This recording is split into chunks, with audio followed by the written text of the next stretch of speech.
हाय दोस्तों, शुरू करते हैं आज की हमारी कहानी बेटी सौतन की भाग 3। अभी तक हमने पढ़ा कि नैना की मम्मी ने नैना और शेखर को रंगे हाथों पकड़ लिया था। उसके बाद शेखर तो वहां से भाग गया, लेकिन नैना की मम्मी ने नैना को खूब डांटा। उसके पापा ने नैना को बोल दिया कि जहां वो कहेंगे उसकी शादी उसी लड़के से होगी। नैना ने फोन करके सारी बात शेखर को बता दी, जिसके बाद शेखर ने एक बार तो नैना को साफ साफ शादी के लिए मना कर दिया, पर बाद में उसने दोबारा नैना को सॉरी बोला और कहा एक बार के लिए उसके मम्मी पापा उसको जहाँ कह रही हैं वो उस जगह शादी करने के लिए हाँ कर दे। उसके बाद शादी वाले दिन जब सब लोग शादी की रस्मों में बिजी होंगे तो वो उसको भगा कर ले जाएगा। नैना उसकी बात सुनकर हाँ कर देती है। अब आगे नैना को लड़की वाले देखने आ रहे थे। नैना की मम्मी उनके स्वागत की तैयारियों में लगी हुई थी। उसे इस बात पर फिर भी थोड़ी हैरानी हो रही थी कि नैना ने किसी प्रकार का कोई विरोध नहीं किया। फिर सोचा बच्ची है, गलती हो गई होगी और अब अपनी गलती का एहसास है। काजल भी अपनी बहन के लिए खुश थी कि चलो कोई अच्छा लड़का मिल जाए जिससे नैना दीदी का विवाह हो जाए, तो कम से कम उस शेखर नाम की बला से छुटकारा तो मिले। वो इधर उधर भागकर जल्दी जल्दी काम कर रही थी। ढेर सारे पकवान काजल ने खुद अपने हाथों से बनाए थे मेहमानों के लिए। लगभग 11 बजे के आसपास घर के आगे गाड़ी रुकी।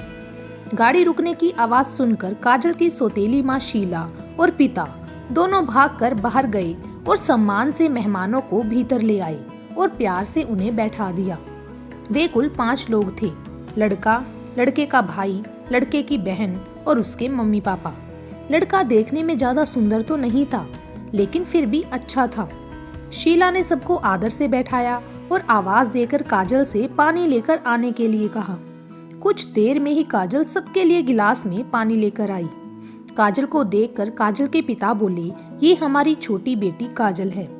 काजल को देखकर लड़के के माता पिता कुछ सोच में पड़ गए।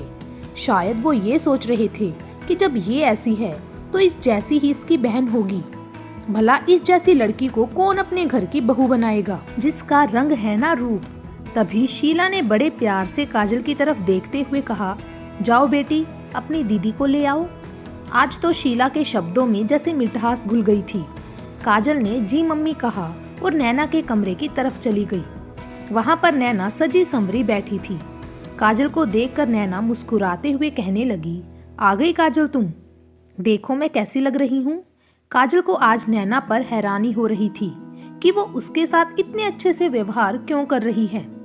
माना कि मम्मी तो इसीलिए कर रही है ताकि सब लोगों के सामने दिखावा कर सके, लेकिन ये तो हैरानी की बात है।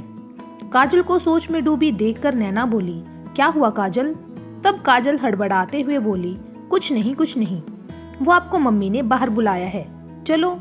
ये सुनकर नैना मुस्कुराते हुए बोली, अरे मेरी प्यारी बहना, पहले ये तो बता मैं कैसी लग रही हूँ। ये सुनकर काजल हंसते हुए बोली, बिल्कुल स्वर्ग की अप्सरा लग रही हो, अब चलो।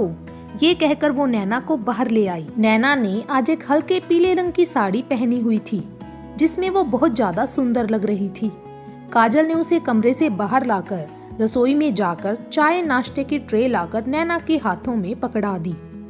नैना ने सिर पर पल्लू रखा और चाय की ट्रे लेकर मेहमानों के सामने पहुंच गई और चाय की ट्रे सबके सामने रखी और सबसे प्रणाम किया। नैना को देखकर सब लोगों की नजर उस पर ही ठहर गई। कभी उस लड़के के माता पिता काजल को देखते तो कभी नैना को। वे सोच रहे थे कहाँ नैना और कहाँ इसकी छोटी बहन काजल। नैना को देखते ही लड़के की माँ बड़े प्यार से बोली, अरे अरे बेटी आओ मेरे पास बैठो। उसकी आवाज सुनकर नैना जी कहकर उसके पास बैठ गई। तब लड़के की माँ बोली, भाई साहब आपकी बेटी तो साक्षात लक्ष्मी का रूप है, हमें तो नैना बेटी बहुत पसंद है, हमें तो कुछ नहीं चाहिए, बस आपकी नैना बेटी ही चाहिए। ये सुनकर शीला और रमाकांत दोनों ही खुश हो गई और बोले, जी अब हमारी बेटी आपकी ही तो है, लेकिन फिर भी अगर लेन देन की बात। वो कुछ कहते उससे पहले ही लड़के के पिता बोले, देखो हमारी श्रीमती जी ने कह दिया है कि हमें लेन देन में कुछ नहीं चाहिए, बस इससे अच्छी लड़की हमें और कहीं नहीं मिल सकती। तभी शीला रसोई में से सारे पकवान उठाकर ले आई और सबसे बोली, अरे आप सब खाकर तो देखिए, मेरी नैना बिटिया ने बनाया है। ये देखकर काजल को कोई हैरानी नहीं हुई, क्योंकि वो तो पहले ही जानती थी कि सारे पकवान बनवाकर उसकी मम्मी सारा श्रेय नैना को दे देगी, जबकि नैना को तो ठीक से चाय बनाना भी नहीं आता। लेकिन फिर भी ये सोचकर काजल खुश थी कि चलो जो हुआ सो हुआ, कम से कम दीदी की शादी हो जाए तो अच्छा ही है। वहीं नैना ने जब एक नज़र लड़के पर डाली तो उसका मन नफरत से भर गया और वो सोचने लगी, कहाँ मेरा हीरो शेखर और कहाँ ये चपड़गंजू। मैं इस चपड़गंजू से तो भूल कर भी विवाह नहीं करूँगी, लेकिन क्या करूँ, इन सब के सामने दिखावा करना भी तो जरूरी है। ये सोचकर वो मन ही मन मुस्कुरा दी। लड़के के माता पिता और सबको नैना पसंद आ गई थी। नैना के मम्मी पापा को भी लड़का पसंद था। रिश्ते की बात पक्की हो गई तो लड़के की माँ ने अपने गले में से सोने की चैन उतार कर नैना के गले में पहनाते हुए कहा कि ये मेरी तरफ से एक छोटी सी भेंट मेरी बहू के लिए। चैन पहनते ही नैना ने एक संस्कारी बेटी की तरह लड़के की माँ और सबके पैर छू लिए। सबने उसे ढेर सारा आशीर्वाद दिया। रिश्ता पक्का होने के बाद वे लोग चले गए। तब नैना अंदर आई और जल्दी से भीतर से अपना दरवाजा अच्छी तरह बंद कर लिया और गुस्से में पलंग पर बैठते हुए बोली, अरे मेरी मजबूरी थी चुप रहना, वरना मैं उस चपड़गंजू को देखकर ही मना कर देती। खैर, अब इन घर वालों के कहने में आकर उनके सामने अच्छा बनने का ड्रामा भी तो करना पड़ेगा। और वो काजल की बच्ची कैसे खीखी कर रही थी मेरे सामने, लेकिन मजबूरी है, क्या कर सकती हूँ। ये सोचकर नैना के चेहरे पर नफरत के भाव आ गए। रिश्ता तय होने के बाद रमाकांत और शीला तो शादी की तैयारियों में लग गई। उन लोगों ने ज्योतिष को बुलवाकर नैना का लगन का टाइम निकलवाया तो शादी का शुभ मुहूर्त 15 दिन बाद का था। ये सोचकर वे लोग और भी खुश हो गई।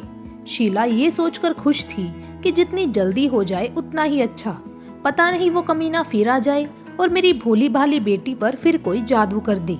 घर में शादी की तैयारियां जोरों शोरों से चल रही थी। घर के पर्दे, साज सजावट की चीजों में बदलाव के साथ ही गहने, कपड़े आदि की खरीदारी भी जोरों शोरों से की जा रही थी। नैना सबके सामने ऐसा दिखावा कर रही थी जैसे वो इस शादी से बहुत खुश है, जबकि वो छुपकर शेखर से बातें करती थी। नैना की मम्मी शीला भी अब इस बात से निश्चिंत थी कि अब नैना कोई कदम ऐसा नहीं उठाएगी, बस अब उसे उस कमीने से दूर रखने की जरूरत है। लेकिन शीला शेर तो नैना सवा शेर थी। वो अपनी मम्मी से ये कहकर फोन मांग लेती, मम्मी मुझे आपके दामाद जी से बात करनी है।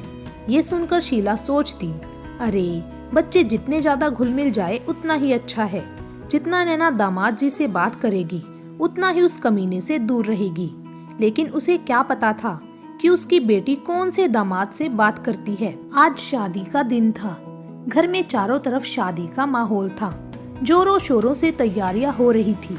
घर की सजावट में कई सारे लोग लगे हुए थे। रमाकांत और शीला बढ़ चढ़कर यहाँ की तैयारियां कर रहे थे। काजल भी खुश होकर अपनी बहन की शादी की तैयारियों में जुटी हुई थी। रिश्तेदारों से घर भरा हुआ था। बारात आ चुकी थी। बारात के आने की खबर सुनकर ही रमाकांत और शीला दौड़कर बाहर आ गए और दूल्हे के स्वागत की तैयारियां करने लगे। कुछ ही देर में दूल्हा और बाराती भी आ गए। रमाकांत और शीला ने अपने और रिश्तेदारों के साथ मिलकर दूल्हा और उसके घर वालों का जोर शोर से स्वागत किया। उधर नैना भी दुल्हन बनी सजी सवरी बैठी थी, लेकिन उसे इस बात की चिंता खाई जा रही थी कि शेखर टाइम पर आएगा भी या नहीं। वैसे भी उसकी शेखर से कई बार बात हो चुकी थी। उसने बोला कि वो बस पहुंचने ही वाला है। शेखर ने नैना से कहा, जितना हो सकता है उतना मैं अपने घर से रुपए पैसे लाने की कोशिश करूंगा। जितना तुमसे हो सकता है तुम करना। हम कहीं भी चले जाएंगी, लेकिन वहाँ रुकने के लिए पैसों की जरूरत तो है ना। शेखर की बातों में आकर नैना ने अपनी शादी के सारे गहने और घर में जो उसके दहेज के लिए और शादी की तैयारियों के लिए पैसे थे उन्हें भी छुपकर अलमारी में से निकालकर अपने बैग में रख लिया और कुछ जरूरी कपड़े, सामान आदि रखकर अपना एक बैग तैयार कर बेड के नीचे छुपा दिया। उसने फोन को भी अपने पास रखा हुआ था, लेकिन आज किसी को भी इस बात पर शक नहीं था कि नैना क्या कदम उठाने वाली है। तभी अचानक शेखर का फोन आया। शेखर ने उसे बताया कि वो उसके घर के पीछे उसका इंतजार कर रहा है। वो पिछले गेट से कैसे भी कर बाहर निकल आए। शेखर के आने की खबर सुनकर नैना बहुत खुश हो गई। उसने जल्दी से अपने दुल्हन के कपड़े उतारने शुरू किए। तभी अचानक उसके दरवाजे पर दस्तक हुई। दस्तक पाकर नैना ने अपने आप को संभाला और जल्दी से जाकर दरवाजा खोला तो काजल और कुछ लड़कियां थी। नैना को देखकर काजल बोली, दीदी वरमाला का समय होने वाला है, आप तैयार तो हो ना? आपको किसी चीज की जरूरत तो नहीं है? ये सुनकर नैना गुस्से में हड़बड़ाते हुए बोली, हाँ, मुझे किसी भी चीज की जरूरत नहीं है।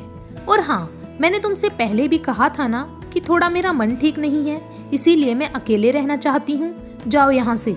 ये सुनकर काजल आगे बिना कुछ कहे ही लड़कियों को लेकर वापस चली गई। नैना ने जल्दी से दरवाजा अंदर से बंद किया और अपनी शादी का जोड़ा उतार कर वहीं फेंक दिया और जल्दी से काम वाली बाई जैसी साड़ी जो उसने बाजार में खरीदारी करते वक्त चुपके से खरीदी थी उसे पहना और एक लंबा सा घूंघट निकालकर अपनी कमरे की खिड़की जो पीछे की तरफ खुलती थी उसे खोलकर देखा तो शेखर नीचे खड़ा था। शेखर को देखकर उसने आवाज दी, लेकिन शोर शराबे की वजह से शेखर उसकी आवाज नहीं सुन पाया। तो नैना ने फोन किया और बोली, शेखर ऊपर खिड़की की तरफ देखो। जैसे ही शेखर ने ऊपर की तरफ देखा तो उसे नैना नजर आई। नैना को देखते ही उसने हाथ हिलाकर इशारा किया।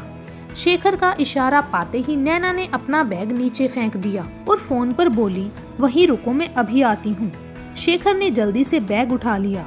घर के पीछे की तरफ लोग भी ज्यादा नहीं थे क्योंकि सब तो दूल्हे की तैयारियों में लगे हुए थे। तब नैना बचते बचाते हुए कमरे से बाहर निकल गई। उसने घूंघट कर रखा था, इसीलिए किसी का ध्यान भी उस पर नहीं गया।